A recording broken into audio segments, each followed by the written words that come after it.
It's a real pleasure and honor to have this event celebrating 250 years of the United States Navy. I tried out to be a Navy frogman, a Navy SEAL, which was emerging in the public consciousness at the time, and had a serious car accident 2 days after I was selected to go to SEAL training, and I was just one of three members of my class fortunate to be selected, and the Naval Academy didn't take away my opportunity. It didn't take away my class slot at Navy SEAL training, even though um, the prognosis was that I would not be able to make a full recovery and be able to complete that training. But ultimately, because early on when the Navy could have quit on me and didn't, I decided to just not quit on them and stick around as long as they'd have me.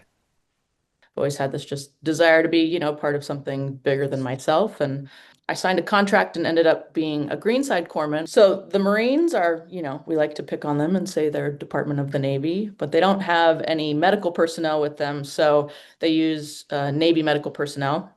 So for a long time in my career, I got to wear a Marine Corps uniform, and the only difference was the little tape on it said U.S. Navy. If you're blue side, you work for Navy Medical, and if you're green side, like me, one of the lucky ones, you get to work for the Marines.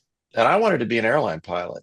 I was a week from getting out, just about the end of my 4.5 year commitment, and decided not to get out. I decided to stay in. So the Navy was, for me, was an evolving experience of opportunity. That's not why I came in, but that's why I stayed. It was the opportunity to serve with and through others to make a difference in something that I believed in.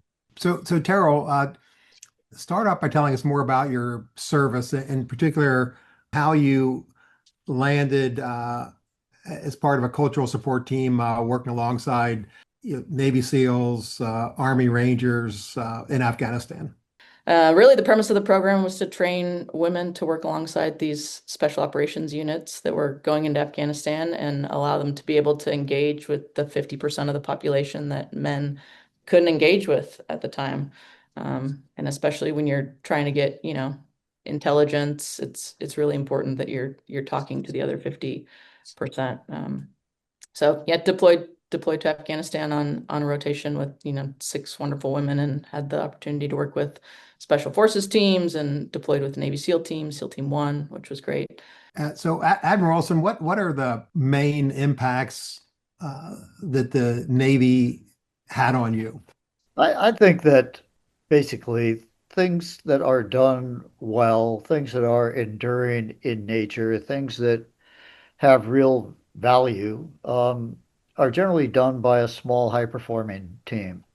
And I found that the Navy gave me the opportunity to be part of small, high-performing teams for my entire time in service. And the level and nature of those teams changed, but the fundamental approach to building and sustaining small, high-performing teams to solve problems, to get things done, continued throughout my career. And one of our old adages is nobody's too senior to be wrong, and nobody's too junior to have the best idea. And I think the most important thing that you do as a leader is build relationships. The most important byproduct of that relationship is trust. The only way you can gain trust with people is to understand their language, is to understand what their fears are, is to understand what their needs are. That's why Terrell was brought into the Special Forces. As a woman, she could relate to the women that the Special Forces teams were interacting with in villages across Afghanistan and across Iraq. So you have to think much more broadly about the value that a force can bring to a population that you're trying to increase the stability of and decrease the uncertainty within. The difficult part about the Navy as a service, the benefit of it is that we're always at the tactical edge. We've always got units at sea. We're always out there and on mission, but many times it's over the horizon. And so when you have this impact of the maritime domain on a terrestrial domain, it's an opportunity to demonstrate the value of what America is as a nation. And the naval forces can be the leading edge of that.